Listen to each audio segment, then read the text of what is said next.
네, 여러분 안녕하세요. 반갑습니다. 오늘은 이제 사사기 네 번째 시간으로 우리가 드보라와 바락의 이중고라고 하는 제목으로 사사기 4장부터 5장까지의 내용을 한번 살펴보도록 하겠습니다. 자, 먼저 본문의 위치입니다.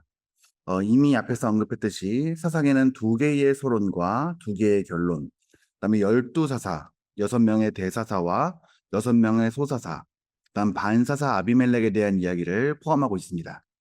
자, 드보라와 바락의 이야기는 첫 번째로 등장하는 세 대사사, 이제 온니엘, 에훗, 그리고 드보라 바락 이야기를 절정으로 끌어올리게 됩니다. 이 이야기의 절정으로서의 특징은 이중적이라는 특징에서 부분적으로 나타납니다. 예를 들어서 이 단락에서는 두 지도자, 드보라와 바락, 그다음에 두 악인, 야빈과 시스라, 두 지도자적 여성, 드보라와 야엘이 등장하고 심지어 구원 이야기도 두 번 나오게 됩니다. 먼저는 이야기체로 4장에 나오게 되고 그 다음에는 시적인 노래로 5장에 나오게 됩니다. 삼손 이야기도 이러한 이중 구조 15장과 16장으로 되어 있으며 이것은 세 번째 사사와 여섯 번째 사사 이야기를 사사기 절정으로 표시하는 역할을 하기도 합니다. 이와 같은 구조가 창세기 1장의 창조 기사에도 나타납니다. 창조의 셋째 날과 여섯째 날이 이중 창조 기사로 되어 있기 때문입니다.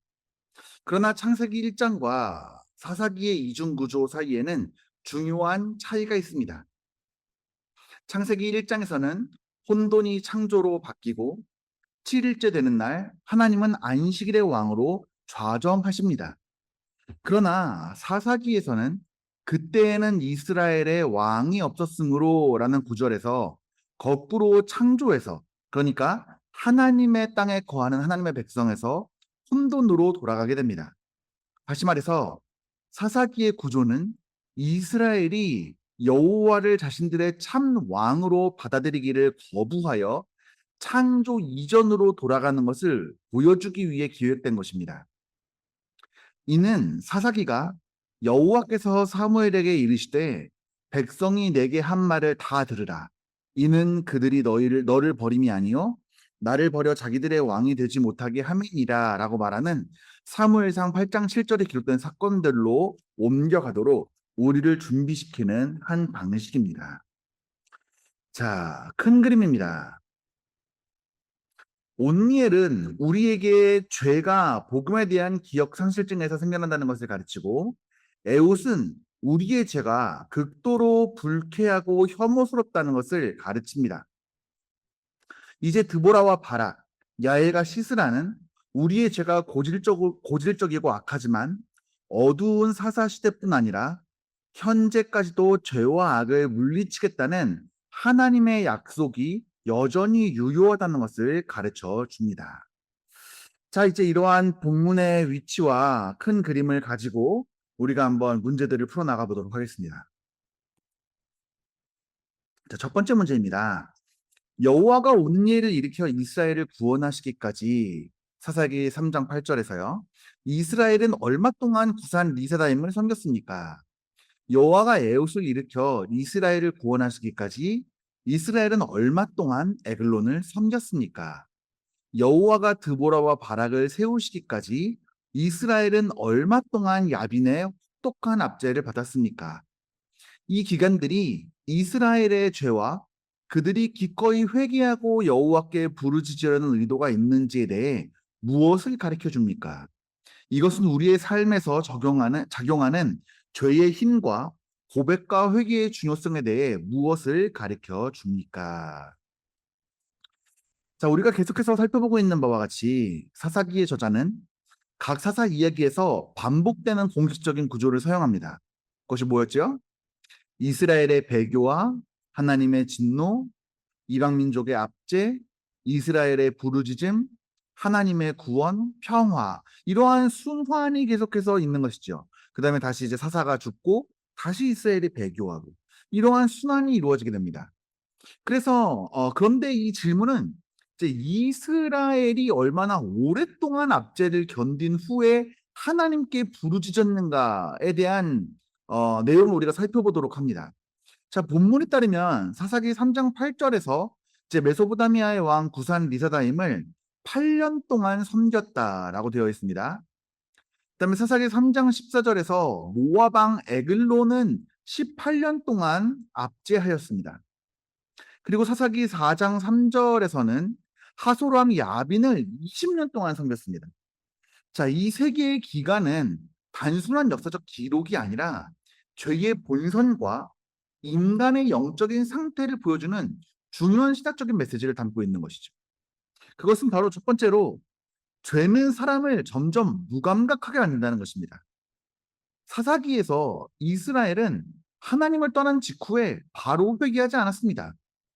하나님께서 징계를 시작하셨지만 그들은 오랜 세월 동안 압제를 견디다가 마침내 여호와께 부르짖었습니다. 특히 8년에서 18년, 20년으로 이어지는 압제의 기간은 죄가 사람의 마음을 얼마나 완고하게 만들어주는지를 보여줍니다. 이 죄의 가장 무서운 특징은 단순히 하나님께 불순종하는데 하도록 만드는 데 있지 않습니다. 죄는 하나님과의 관계가 무너진 상태를 정상적인 것처럼 받아들여 만드는 것이죠. 처음에는 양심의 송사가 있어 가책을 느낍니다. 하지만 죄가 반복될수록 그 양심은 무뎌지고 영적인 감각은 둔해지는 것이죠. 결국 죄 가운데 살아가는 것이 익숙해지고 하나님 없이도 살아갈 수 있다고 착각하게 되는 것입니다. 이스라엘도 마찬가지였습니다. 그들은 압제 속에서 고통을 당하면서도 즉시 하나님께 돌아가지 않았습니다. 죄는 고통보다 더 강력하게 인간을 붙잡고 있었던 것이죠. 두 번째로 인간은 죄를 버리기보다는 고통을 견디려고 하는 경향이 있습니다. 본문을 읽으면 자연스럽게 이런 질문이 생깁니다. 아니, 왜 8년이나, 그리고 18년이나, 그리고 20년이나 지나서야 하나님께 부르짖을까라는 말이죠. 인간은 종종 죄를 포기하기보다는 죄가 가져오는 결과를 견디려고 합니다. 하나님께 자신을 낮추고 회개하는 것보다 현재의 어려움을 어떻게든 감당하며 살아가려는 경향이 있는 것이죠. 이것이 죄의 기만성입니다. 이스라엘은 경제적인 어려움과 정치적인 압박, 군사적인 억압을 겪으면서도 쉽게 하나님께 돌아가지 않았습니다. 그러나 고통이 극에 달했을 때 비로소 자신들의 문제가 단순히 정치나 군사의 문제가 아니라 하나님과의 언약 관계가 깨어져 있음을 깨닫게 된 것이죠. 오늘날에도 마찬가지입니다. 사람들은 죄 자체보다 그 죄의 결과를 해결하는데 더 많은 관심을 기울이게 됩니다. 그러나 하나님께서는 상황의 변화보다는 먼저 마음의 변화를 원하시는 것이죠. 참된 회개는 환경이 아니라 하나님과의 관계를 회복하는 데 초점을 맞추는 것입니다. 그리고 세 번째로는 하나님의 징계는 파괴가 아니라 회복을 위한 것이죠. 사사기에서 하나님께서 이방 민족에게 이스라엘을 넘겨주신 것은 일종의 보복, 그런 것이 아니었습니다. 언약을 깨뜨린 백성을 다시 하나님께로 돌아오게 하시려는 언약적인 징계였습니다. 이스라엘은 여호와께 부르짖었고 그 부르짖을 때마다 하나님은 결코 그들의 부르짖음을 외면하지 않으셨습니다. 8년의 압제 후에 온니엘을 세우셨고 18년의 압제 후에 에웃을 세우셨고 20년간의 혹독한 압제 후에는 드보라와 바락을 일으키셨습니다. 자, 여기서 강조되는 것은 이스라엘의 공로, 사사의 공로가 아닙니다. 그들은 오랫동안 불순종했음에도 하나님께서는 회개하는 백성을 버리지 않으셨다. 이것이 메시지의 중심인 것이죠. 사사기의 반복은 인간의 실패를 이야기하지만 그것을 강조한다기보다는 실패를 반복하는 백성들을 끝까지 포기하지 않으시는 하나님의 언약적 신실하심을 보여주는 것입니다. 네 번째는 회개는 단순한 후회가 아니라 하나님께 돌아오는 것이라는 것입니다. 이제 본문에서 여호와께 부르짖었다라고 하는 표현은 단순히 괴로워서 도움을 청했다라는 의미를 넘어서는 것입니다. 이것은 자신의 죄를 인정하고 하나님께 다시 의지하는 신앙적인 전환을 의미하는 것이죠. 성경에서 회개는 죄의 결과 때문에 슬퍼하는 것이 아니라 하나님을 떠난 삶 자체를 슬퍼하며 하나님께로 방향을 돌이키는 것입니다. 그래서 하나님께서는 그들의 부르짖음에 응답하시고 새로운 사사를 세워서 구원을 베풀어 주시는 것이죠. 이것은 하나님께서 죄 없는 사람을 구원하시는 분이 아니라 죄를 인정하고 하나님께로 돌아오는 사람에게 은혜를 베푸신다는 것입니다. 이 사사기의 기록이 그럼 오늘날에는 어떠한 교훈들을 줄까요? 첫 번째로는 죄는 시간이 해결해 준다는 것이 아닙니다. 오히려 죄를 방치할수록 8년, 18년, 20년 이렇게 영적 감각이 더욱더 둔감해지고 하나님과의 거리는 더 멀어집니다. 죄는 스스로 사라지는 문제가 아니라 하나님 앞에서 다루어져야 될 문제라는 것이죠. 두 번째로 회개는 빠를수록 좋다는 것입니다. 이스라엘은 오랜 세월 고통을 겪은 후에야 하나님께로 돌아왔습니다.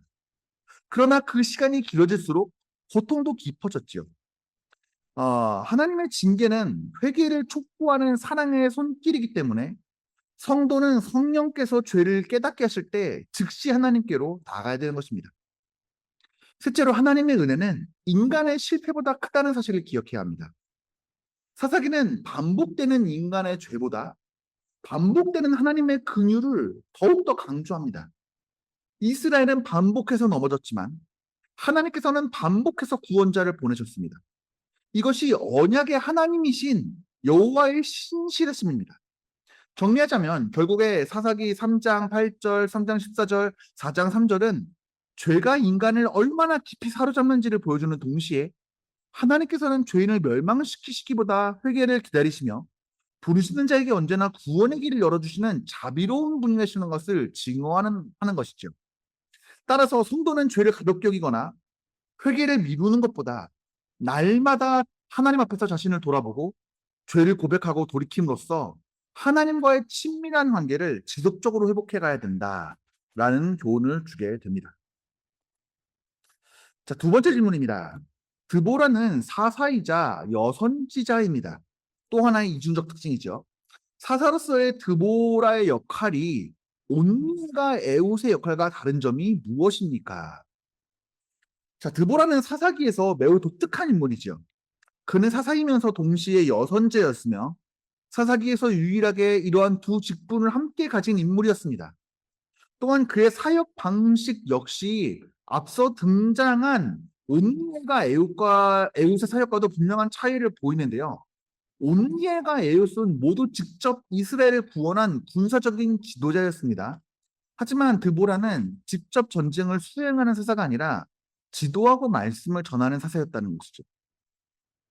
사사기 3장 10절을 보게 되면 온니엘은 여호와의 영이 임하자 직접 전쟁에 나가 구산 리사다임을 물리쳤습니다.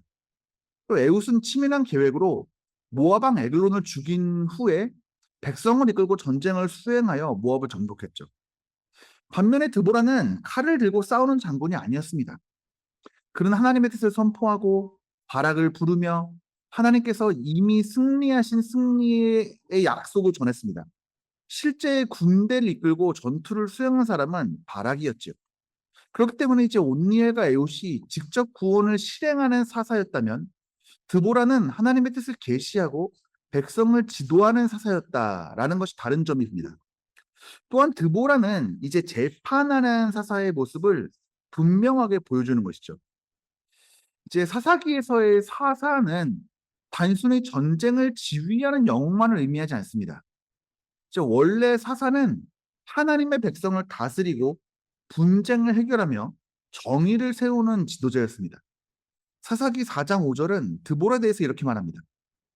드보라가 에브라임 산질 라마와 베델 사이 드보라의 종려나무 아래에 앉았고 이스라엘 자손이 그에게 나와 재판을 받더라라고 하고 있습니다. 자, 이 장면은 다른 사사들에게서는 거의 볼 수 없는 모습이죠. 온니아가 에웃은 주로 전쟁을 통해 구원자로 소개되었지만 드보라는 평소에도 백성의 송사를 듣고 하나님의 공의를 따라 판결하는 지도자로 활동했습니다. 따라서 드보라는 이 재판관이라고 하는 사사의 본래의 의미를 가장 잘 보여주는 인물 가운데 하나라고 볼 수가 있는 것이죠. 세 번째로 드보라는 선지자로서 하나님의 말씀을 전하는 역할을 수행했습니다. 드보라는 단순한 정치 지도자가 아니라 하나님 말씀을 선포하는 여선지자였습니다. 그는 자신의 판단으로 전쟁을 결정하지 않았습니다. 자, 바락에게 사사기 4장 9절에서 이렇게 이야기합니다. 자, 이스라엘의 하나님 여호와께서 이같이 명령하지 아니하셨느냐라고 말합니다. 또한 승리에 대해서도 자신의 전략이 아니라 하나님의 약속을 근거로 확신을 주었습니다. 4장 14절에 보게 되면 여호와께서 시스라를 내 손에 넘겨주실 날이라 라고 이야기합니다. 이처럼 드보라는 하나님의 말씀을 받아서 전달하는 선지자적인 권위를 가지고 백성들을 이끌었습니다. 이것은 온니엘과 에우색에서는 강조되지 않았던 특징이지요. 그리고 온니엘과 에우색 이야기는 개인 영웅의 활약이 중심이었습니다. 온니엘은 직접 싸워서 승리했고 에훗은 혼자 에글론을 죽이며 구원의 전환점을 만들었습니다. 그러나 드보라의 이야기는 여러 사람이 함께 하나님의 구속 사역에 참여하는 모습을 보여줍니다. 드보라는 하나님의 말씀을 선포했고, 그리고 바락은 군대를 이끌고 출전하였고, 야엘은 시스라를 죽이는 결정적인 역할을 하고, 스불론과 납달리 지파는 전투에 참여하죠. 그래서 드보라의 이야기는 한 사람의 영담이라기보다는 하나님께서 다양한 사람들을 사용하셔서 구원을 이루시는 모습을 강조하는 것이죠. 사사기의 중심은 인간의 능력이 아니라 하나님께서 누구를 통해서든지 자신의 뜻을 이루신다라고 하는 사실입니다. 그리고 드보라의 리더십은 하나님의 권위에 기초한 리더십이었습니다. 드보라는 자신의 힘이나 군사력으로 권위를 얻지 않았습니다. 백성들이 그녀를 따랐던 이유가 무엇입니까? 그녀가 하나님 말씀을 신실하게 전하고 공의롭게 재판했기 때문입니다. 특히 사사기 4장 8절에서 바락이 당신이 나와 함께 가면 가겠고 그렇지 아니하면 가지 않겠습니다라고 말한 것 이유가 무엇입니까? 드보라 개인의 군사적인 능력을 의지한 것이 아니라 하나님께서 드보라와 함께 하신다는 사실을 신뢰했다는 것을 보여주는 것이죠. 드보라 역시 자신에게 영광이 돌아갈 것이라고 말하지 않고 영광은 한 여인 야엘에게 돌아갈 것이라고 4장 9절에서 예언함으로써 승리가 전적으로 이 하나님의 계획 가운데 있음을 분명하게 하는 것이죠. 자, 결론적으로 드보라는 온니엘과 에훗처럼 직접 적장을 물리치는 전사형 사자가 아니었습니다. 그녀는 재판관으로서 백성을 다스리고 선지자로서 하나님 말씀을 선포하며 지도자로서 바락과 이스라엘을 믿음으로 이끈 사사였습니다. 그녀의 사역은 무력이나 개인적인 영웅적 업적보다는 하나님의 말씀과 하나님의 권위에 기초한 영적 지도력을 강조하는 것이죠. 이것을 통해서 사사기는 하나님의 구원을 이루시는 방법은 다양하고 어떤 시대에는 강한 용사를 통해서 또 어떤 시대에는 말씀을 전하는 신실한 지도자를 통해서 자신의 백성들을 구원한다는 사실을 보여주게 됩니다. 자, 세 번째 문제입니다. 드보라가 바락을 부르자 바락은 마지막으로 한 가지 조건을 내세우며 응답하게 됩니다. 바락이 그에게 이르되 만일 당신이 나와 함께 가면 내가 가려니와 당신이 나와 함께 가지 아니하면 나도 가지 아니하리이다. 4장 8절 이야기죠. 몇몇 사람들은 바락의 이런 요청이 믿음의 부족함을 보여주는 것이라고 말합니다. 그러나 히브리서 11장 32절에서 33절은 바락의 믿음으로 나라들을 이겼다라고 이야기합니다. 자, 바락의 요청과 10절에서 드보라가 보인 반응을 어떻게 긍정적으로 이해할 수가 있겠습니까? 이를 위해서 고린도후서 12장 7절에서 10절을 참고하십시오. 자, 우리가 이제 바락의 이런 요청을 평가할 때에 우리가 이렇게 바락의 요청을 평가할 때에 이제 본문 자체의 문맥과 성경 전체의 증언을 함께 고려를 해야 됩니다. 특히 이제 히브리서 11장에서 바락을 분명히 믿음으로 사람으로 평가한다는 점은 이제 그 사사기 4장을 해석하는 데 매우 중요한 기준이 되는 것이죠. 첫 번째로 바락의 믿음은 이제 완전한 믿음은 아니었습니다. 연약하였지만 하지만 참된 믿음이었다는 점이죠. 바락의 드보라에게 당신이 나와 함께 가면 내가 가려니와 라고 한 이 4장 8절의 말씀은 연약함을 드러내는 것은 사실입니다. 그러니까 인간적인 두려움이 전혀 없는 영웅은 아니었죠. 하지만 믿음의 본질은 그 강도가 아니라 믿음의 대상이 있다고 보는 것입니다. 그러니까 믿음은 언제나 불완전할 수 있습니다. 성도들은 믿음과 연약함을 동시에 가지고 살아갑니다. 그래서 장 칼벤은 성도의 믿음을 의심과 싸우는 믿음이라고 설명을 했죠. 그러니까 믿음은 흔들릴 수 있지만 이제 하나님께 붙어 있기 때문에 완전히 사라지지는 않는다는 것이죠. 바락도 마찬가지였습니다. 그는 두려워했습니다. 하지만 하나님 명령을 거부하지 않았고 결국 다볼산으로 올라가서 하나님 말씀에 순종했고 히브리서는 그 순종을 믿음으로 평가한 것이죠. 그렇기 때문에 이 본문은 바락의 약함보다는 하나님께서 연약한 믿음을 붙드시고 사용하셨다라는 사실을 강조하는 것이죠. 그리고 두 번째로 바락은 드보라 개인이 아니라 하나님의 말씀을 의지했다는 것에 주목할 필요가 있습니다. 드보라는 단순한 정치 지도자가 아니라 4장 4절에 나오는 것처럼 여선지자였습니다. 구약에서 선지자의 역할이 무엇이죠? 하나님의 언약의 말씀을 대언하는 것입니다. 그렇기 때문에 바락이 드보라와 함께 가기를 원한 것은 드보라 그녀 자신의 어떤 능력을 의지한 것이 아니라 하나님께서 함께 하신다는 언약의 확증을 구한 것이라고 이야기할 수가 있는 것이죠. 우리가 특히 이제 성경을 보게 되면 반복적으로 성경은 하나님께서 자신의 백성을 말씀과 약속을 통해서 다스리신다라고 강조하게 됩니다. 이제 바락은 하나님의 말씀을 전하는 선지자가 함께하기를 원했습니다. 그러니까 눈에 보이는 사람을 의지하는 것이 아니라 하나님의 말씀과 임재를 더욱 붙들고자 하는 신앙의 표현으로 이해될 수가 있겠습니다. 또한 세 번째로 우리가 드보라의 반응을 보게 되면요. 드보라는 바락을 정죄하거나 책망하지 않습니다. 오히려 4장 9절에서 내가 반드시 너와 함께 가리라라고 말하면서 그의 요청을 받아들이게 됩니다. 그러면서 동시에 이번 길에서는 영광을 얻지 못하리니 여호와께서 시스라를 여인의 손에 파실 것이다라고 예언합니다. 자, 이 말씀은 바락이 구원을 이뤘다라고 하는 선언이 아닙니다. 이것은 하나님의 절대 주권을 보여주는 것이죠. 승리의 영광은 인간의 용기나 군사적인 능력에 있는 것이 아니라 하나님의 뜻에 따라서 분배된다는 것이죠. 하나님께서는 자신의 영광을 누구에게 어떤 식으로 나타내실지를 스스로 결정하시는 겁니다. 바락은 여전히 하나님의 도구였지만 하나님께서는 또 다른 야헬이라는 사람을 사용하심으로써 구원이 전적으로 하나님의 역사라는 것을 나타내신 것이죠. 고린도후서 12장 7절에서 10절은 이 사건을 이해하는 중요한 신학적인 원리를 제공합니다. 자, 바울은 자신의 약함을 제거해 달라고 기도했지만 하나님은 내 은혜가 내게 족하도다. 이는 내 능력이 약한 데서 온전하여 짐이로다라고 말합니다. 자, 개혁주의 신학에서 인간의 전적 분패를 말합니다. 하지만 동시에 하나님께서 연약한 성도를 은혜로 사용하심도 이야기합니다. 성경의 지도자들은 거의 모두 약점을 가지고 있었습니다.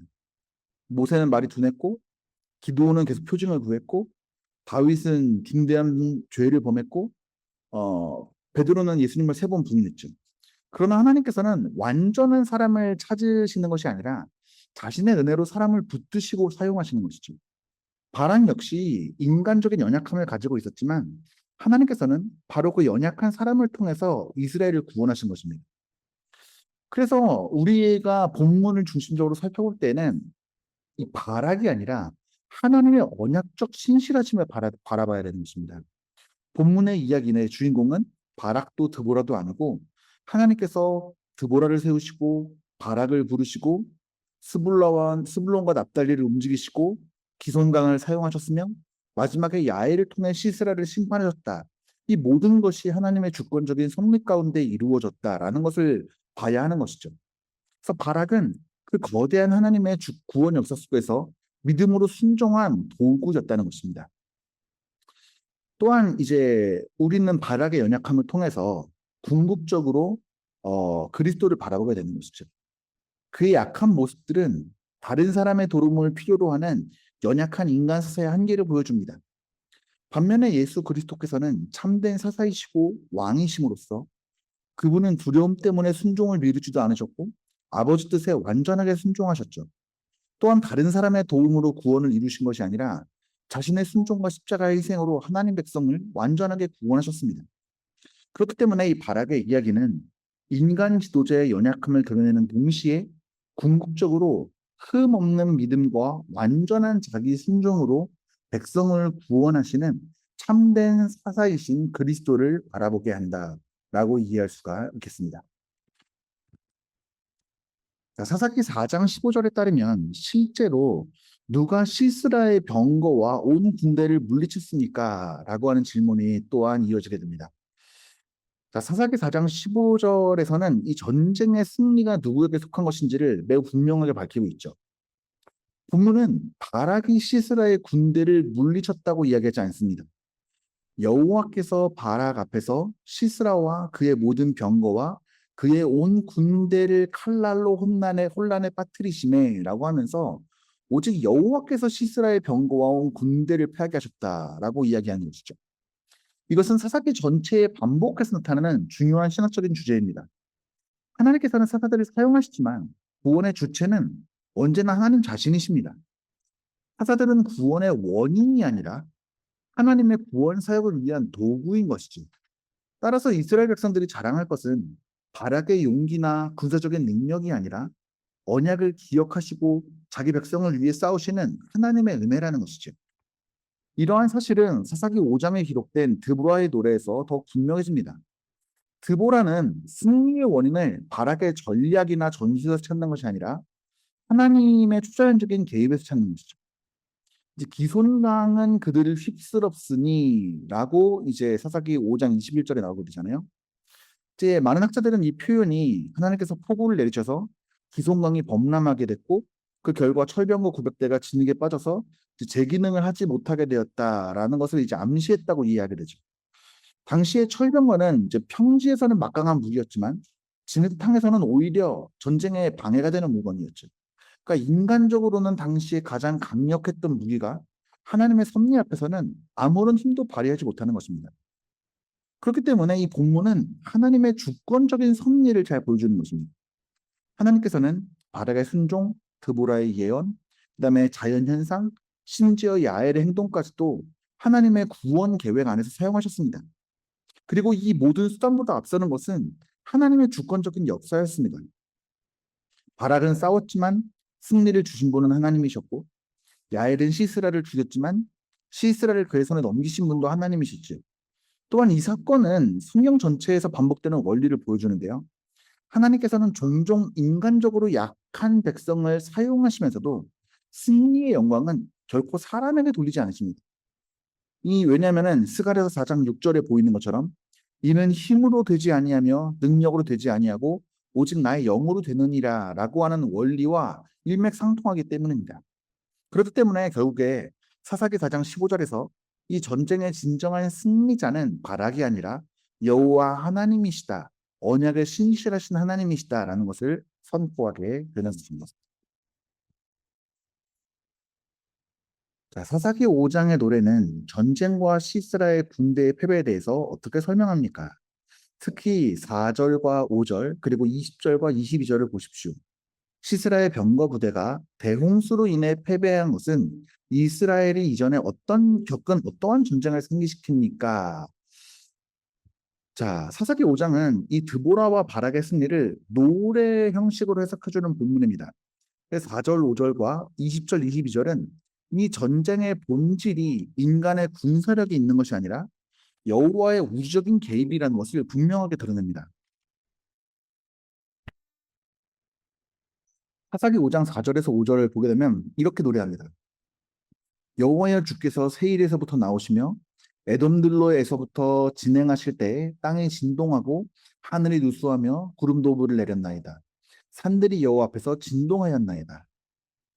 자, 이러한 표현은 단순한 시적인 묘사가 아니라 하나님의 신현을 보여주는 거예요.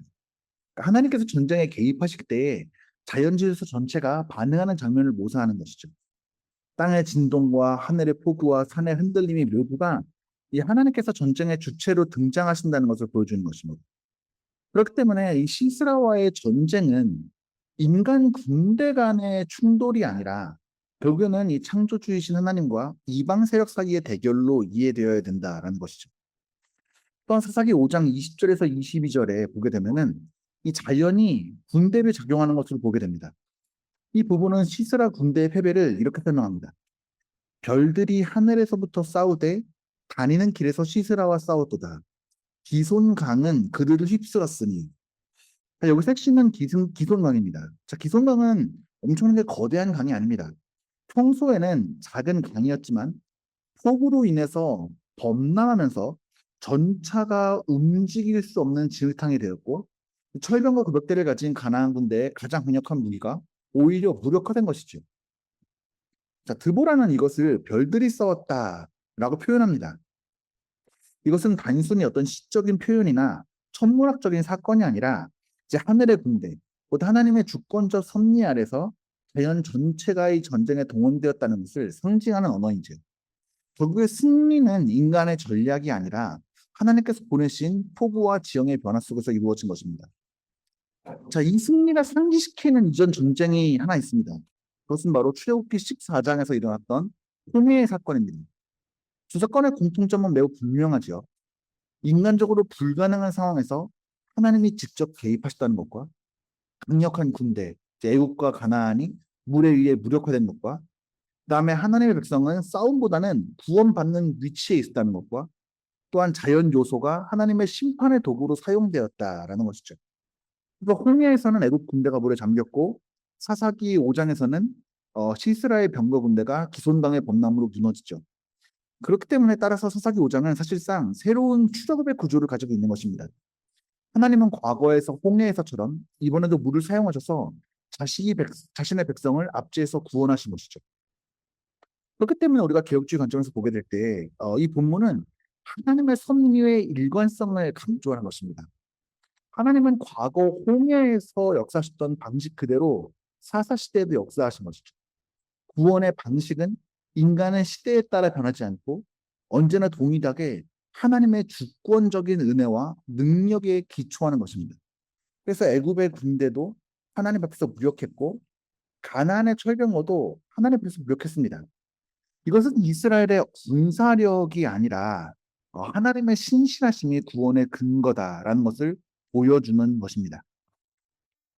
다음 문제를 보겠습니다. 자, 사사기 4장 구조를 보게 되면 여선지자 드보라가 옳았습니다. 시스라의 패배는 바락이 아니라 한 여성의 손으로 이루어졌습니다.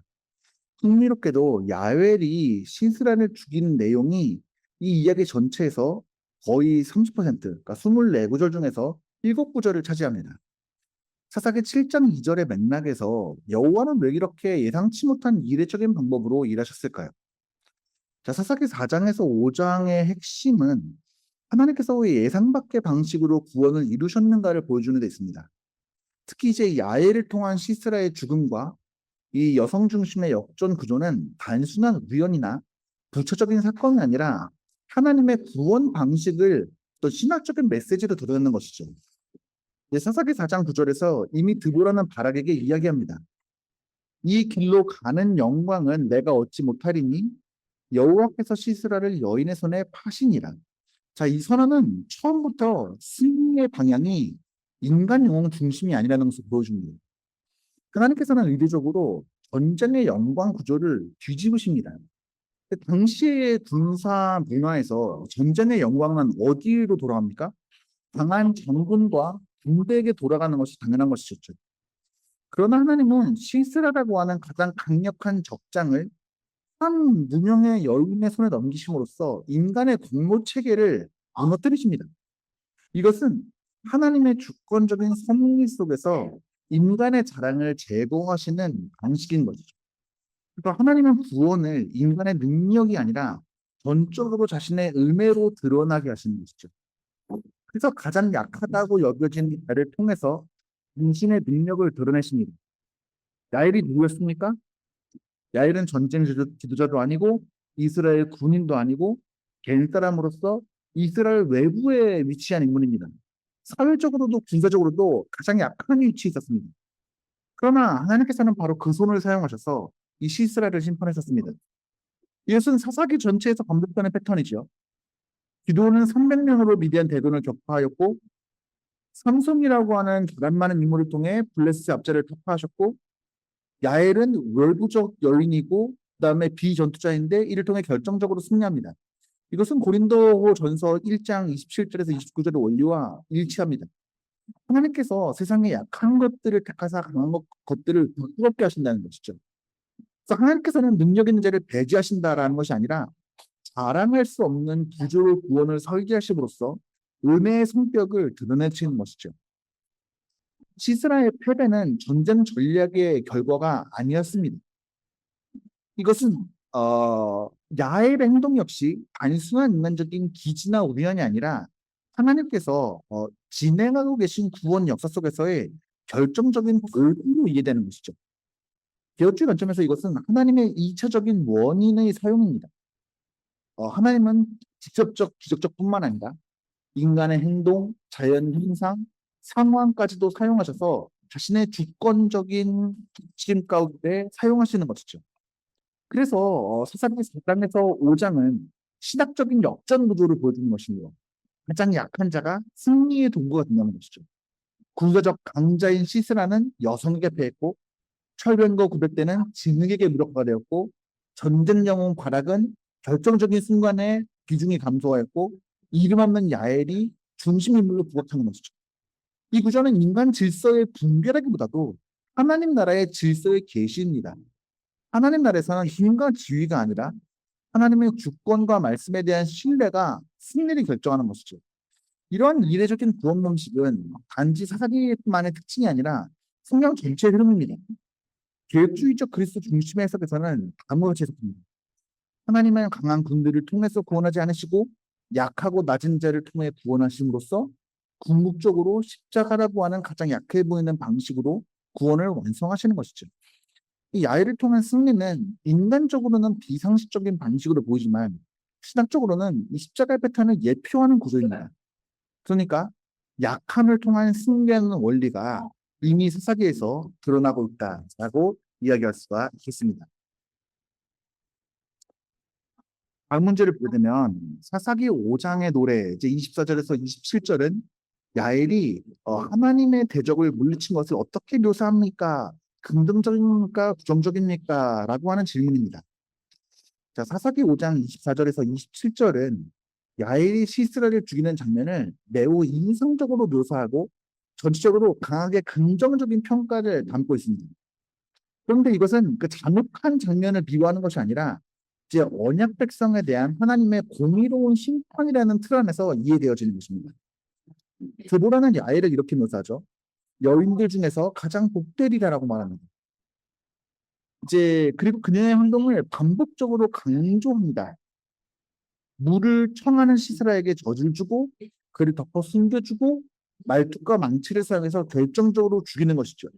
이러한 묘사는 단순한 사실 전달이 아니라 찬양시에서 나오는 반복과 강조 기법으로 구성되어 있는 것이죠. 그러니까 이 야엘의 행동은 사사기 5장에서 분명히 이제 영혼적 구원 행위로 노래되는 것이죠. 이게 왜 긍정적으로 묘사가 될까요? 왜냐하면 이 야엘의 행동이 개인적인 폭력이 아니라 언약 전쟁의 맥락에 있기 때문입니다. 시스라는 단순히 개인이 아니었습니다. 하나님 백성을 억압하던 가나안 군대의 장수이고 철저하게 하나님의 언약 공동체를 파괴하던 세력의 대표였습니다. 따라서 그의 죽음은 어떤 개인적인 복수라기보다는 하나님의 공의로운 심판으로 이해되어져야 되는 것이죠. 이러한 관점에서 사사기 5장은 야엘을 다음과 같이 평가합니다. 이제 하나님의 뜻을 실행한 도구이며 이스라엘을 구원하는 결정적인 역할을 수행한 사람이고 드보라의 예언의 성취라고 볼 수가 있는 것이죠. 그러나 사사기 5장은 단순히 승리를 찬양할 뿐만 아니라 의도적으로 긴장 구조를 보여주게 됩니다. 시스라가 평안하다라고 생각한 순간에 죽임을 당하고 약한 여인이 강한 장군을 무너뜨리고 군사적인 힘이 예상 밖의 방식으로 승리를 발생하는 것이죠. 이러한 구조는 독자가 단순히 폭력을 즐기도록 하는 것이 아니라 하나님께서 인간의 질서를 전복하시는 방법을 강조하는 것이죠. 그러니까 긍정적인 묘사지만 인간 영웅주의가 아니라 하나님의 주권적 구원 방식을 긍정하는 것입니다. 그렇기 때문에 이제 개혁주의적 관점에서 이 야엘의 행동은 두 가지 요소로 해석되는 것이죠. 첫 번째로 하나님의 주권적인 섭리입니다. 하나님께서는 기손당을 보고뿐만 아니라 야엘의 행동까지 사용하셔서 시스라를 심판하셨습니다. 이러한 야엘의 행위는 하나님의 계획을 보조하는 도구로 사용된 것이죠. 또한 두 번째는 언약의 대적에 대한 심판입니다. 시스라는 단순한 인간이 아니라 하나님의 백성을 억압하는 세력의 대표였습니다. 따라서 그의 죽음은 이 사사기적 전쟁 개념 속에서 하나님의 공의의 실현이라고 얘기할 수가 있는 것이죠. 그래서 결론적으로 이야기하면 긍정적으로 묘사하는 것이 맞습니다. 하지만 어떠한 윤리적인 찬양이라기보다는 신학적인 찬양이라는 것이죠. 복된 여인으로 불리지만 그 긍정성은 인간의 폭력 자체를 미워한다기보다도 이방 압제를 심판하시고 자신의 백성을 구원하신다는 언약적이고 신학적인 긍정성을 나타내는 것이다라고 이해하는 것이 옳겠습니다. 자, 의미로 이제 이 본문이 야엘이 시스라를 죽인 섬뜩한 방식에 대해 이렇게 많은 관심을 쏟는 이유는 무엇이라고 생각합니까? 사사기 4장 21절과 5장 26, 27절을 비교해 보십시오. 그리고 성경 신학 메시지도 참고하십시오라고 되어 있습니다. 자, 야엘의 행동을 본문이 아주 섬뜩할 정도로 자세하고 상당히 큰 비중으로 묘사하는 이유는 이 사사기 4장 5장의 핵심 메시지를 드러내기 위해서 의도된 문학적이고 성경신학적인 장치이기 때문입니다. 이 4장과 5장은 의도된 반복과 확대를 통해서 하나님의 승리를 강조합니다. 이 사사기 4장 21절은 사건을 매우 간결하게 말하죠. 그가 말뚝을 가져다가 그의 관자놀이의 박음에 땅에 박힙니다. 반면에 5장 26절에서 27절은 훨씬 더 길고 상세합니다. 손을 내밀어 말뚝을 잡고 오른손에 망치를 들고 치고 꿰뚫고 찔러 엎어지고 쓰러지고 죽었더라. 자, 이러한 차이는 단순한 서술 차이가 아니라 의도적인 것이죠. 그래서 5장은 사실을 보고하고 있는 4장의 사건을 확대해서 하나님이 어떻게 원수를 완전히 무너뜨리셨는가를 강조하고 있는 거죠. 이 머리를 뚫는 장면이 이 창세기 15장과 연결시켜서 이 여자의 후손이 내 머리를 상하게 할 것이요 라고 하는 이 말씀의 언약의 원형을 떠올리게 하는 것이죠. 그래서 이제 사사기 5장은 이 약속이 부분적으로 역사 속에서 실현되는 장면으로 기능하는 것입니다. 시스라는 하나님의 백성을 억압하는 악의 대표이고, 야엘은 약하지만 하나님의 도구로 쓰임받는 여인이고, 머리를 찌른다는 것은 사탄의 권세에 대한 결정적인 타격을 보여주는 것이죠. 그래서 이 장면은 단순한 전쟁의 승리가 아니라 악의 승리에 대한 하나님의 원형적인 승리를 상징하는 것입니다. 그래서 본문이 이 장면을 길게 반복적으로 시약적으로 느끼시게끔 묘사하는 것이죠. 또한 출애굽기 14장 15장의 재현으로서 볼 수 있다는 것입니다. 이것은 이제 우리가 이제 앞서서 살펴보았던 내용인데요. 이 물이 원수 군대를 물리치고 하나님이 직접 전쟁의 주체로 등장하시고 군사적인 약자가 승리하고 사건이 소설되고 찬양이 노래되는 것. 이것은 이제 출애굽 방식으로 반복되는 하나님의 구원 패턴을 다시 한번 보여주는 것이죠. 그래서 독자가 이것은 우연한 폭력이 아니라 출애굽적인 구원 사건이라는 것을 인식한다는 것이죠. 자, 그리고 강조의 이유는 이제 가장 큰 문제는 정치가 아니라 죄라는 것이죠. 그러니까 이스라엘의 문제는 단순히 시스라라고 하는 군사적인 적과 가나안의 정치군 압제가 아니라 죄와 사망의 권세 그 자체에는 있는 것입니다. 그래서 본문은 섬뜩한 죽음의 장면을 숨기지 않았습니다. 오히려 드러냄으로써 죄의 세력이 얼마나 철저하게 심판받는지, 하나님의 구원이 얼마나 근본적인지를 보여주는 것이죠. 그래서 시스라의 죽음은 정치적인 사건이 아니라 죄와 사망의 권세를 파괴하는 상징적인 사건이라고 보여줄 수 있습니다. 정리해보면, 자, 사사기 4장은 사건의 사실을 간략하게 기록하고 5장은 그 사건의 신학적인 의미를 극적으로 확장하고, 야엘의 행동은 단순한 암살이 아니라 창세기 3장 15절의 성취의 패턴이고, 그렇게 이러한 자세한 묘자는 잔혹성의 강조가 아니라 구원의 완전성을 강조하는 것입니다. 또한 궁극적으로 이 본문은 죄와 사망을 끝내시는 하나님의 구원 방식을 보여주는 것이다. 그래서 이러한 것들을 통해서 하나님의 구원에만한 결정적인가를 이제 각인시키기 위한 의도로 우리가 이해될 수가 있겠습니다.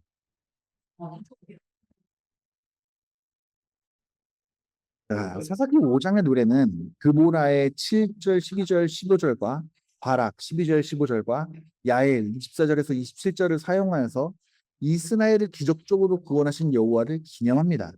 자, 이 노래는 사사기 4장의 사건에 대해서 무엇을 가르쳐 줍니까?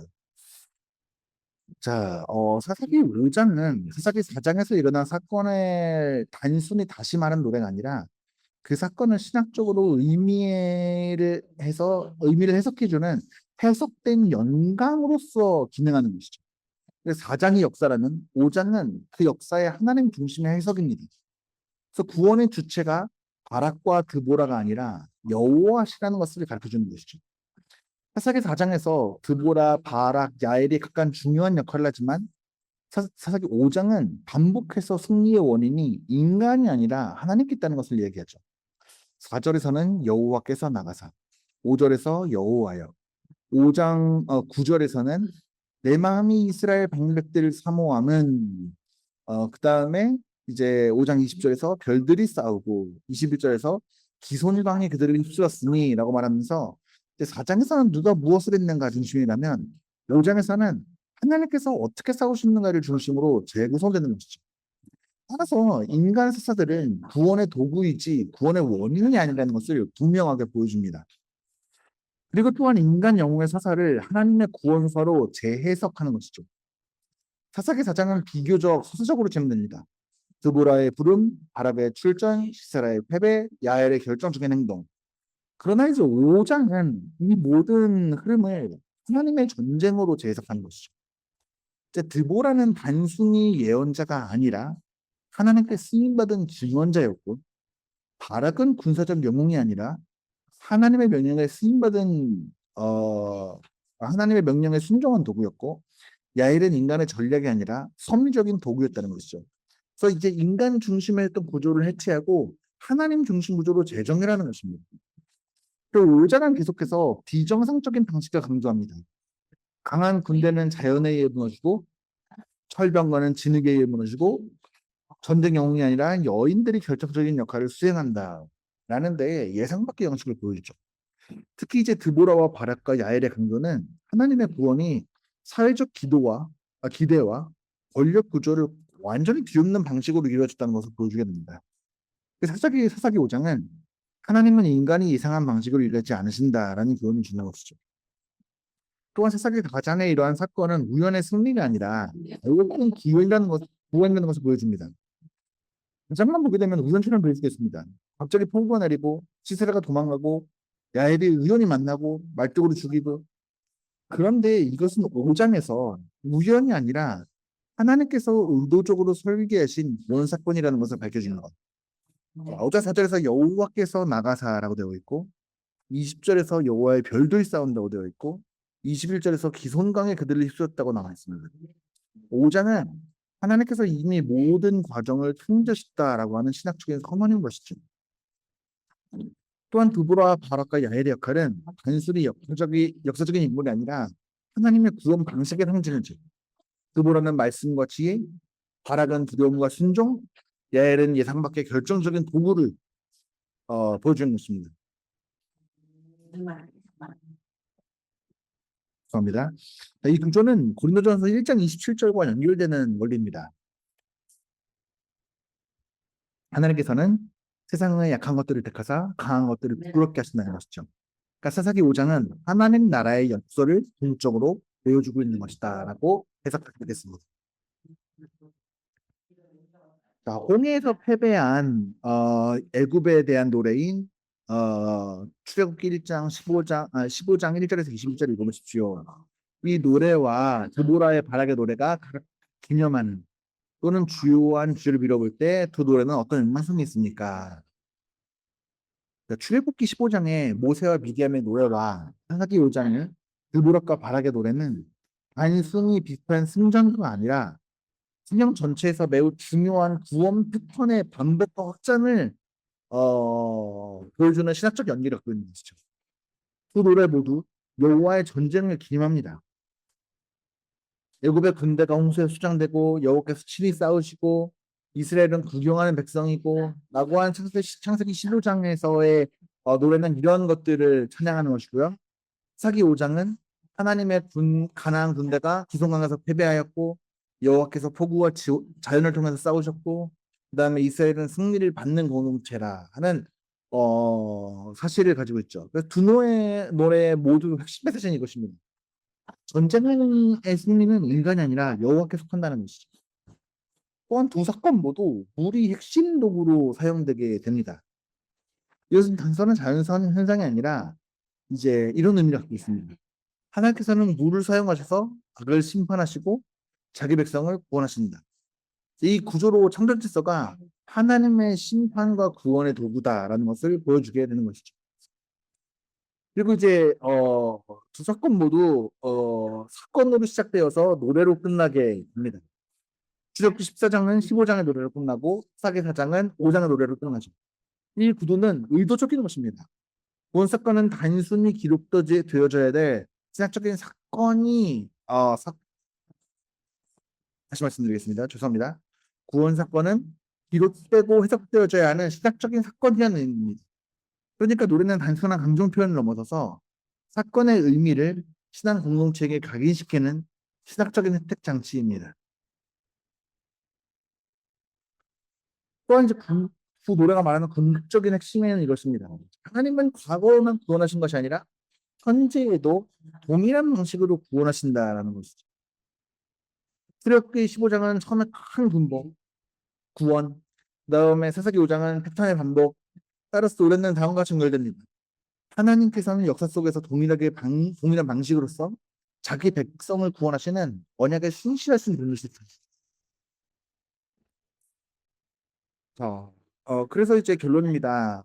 출애굽기 15장과 사사기 5장은 구조 내용 신학적으로 매우 긴밀하게 연결되어져 있습니다. 두 노래 모두 물과 자연을 사용해서 원수를 심판하시고 자기 백성을 구원하신 사건을 기념하며 사사기의 구원이 출애굽 사건의 방법이자 확장임을 보여주는 것이죠. 자, 그래서 우리가 이제 마무리하면서 결론을 지어보면요. 결국에 이 사사기 4장에서 5장에서 말하고 싶은 것은 인간의 영광을 펼치는 주권적인 은혜다라고 말 수가 있겠습니다. 그래서 인간의 절망, 결국에 이스라엘은 빛과 비교하지 않고 고통을 견디는 데 익숙해지고 죄는 항상 단절을 정상 상태로 이해하게 만들고 그래서 이 하나님의 징계의 목적은 파괴가 아닌 언약 관계 회복을 위해서 부르시는 것이다 라고 말씀하셨습니다. 또 드보라는 칼든 장군이 아니라 하나님 말씀과 권위로 나가서 하는 선지자였고 바락은 두려움 없는 영웅이 아니라 연약하지만 참된 믿음으로 순종한 사사였고 야훼 같은 경우에는 강력한 무기를 든 사람을 무력화시킨 이방 여인으로서 우리에게 기억됩니다. 또한 이것을 구속사적인 성취에서 바라보게 되면은 원시복음의 성취, 창세기 3장 15절에서 여자의 후손이 뱀의 머리를 상하게 할 것이다 라는 것의 원형적인 성취를 보여주게 되고 또한 그 이후로는 출애굽기 15장에 나오는 홍해 사건의 재현으로 우리가 받아들이게 하면서 친히 물을 사용해서 백성을 구원하심으로써 구원이 인간의 힘이나 영주에 있지 않고 가장 약한 자를 통해서 강한 자를 꺾으시는 예상치 못한 하나님의 절대 주권이 있다는 것입니다. 이것은 궁극적으로 십자가의 역설과 반드시 예표한다라고 이야기하면서 마무리 지을 수가 있겠습니다. 이렇게 오늘은 사사기 4장과 5절을 살펴보았습니다. 우리가 한 주 동안에 뒤에 따라오는 이제 조시나 복음 메시지, 신학 메시지를 보시면서 이 본문에 대해서 조금 더 깊이 연구하시고 한 주 동안 많은 깨달음이 있으시기를 바랍니다. 우리는 다음 주에 다음 내용으로 함께 다시 만나도록 하겠습니다.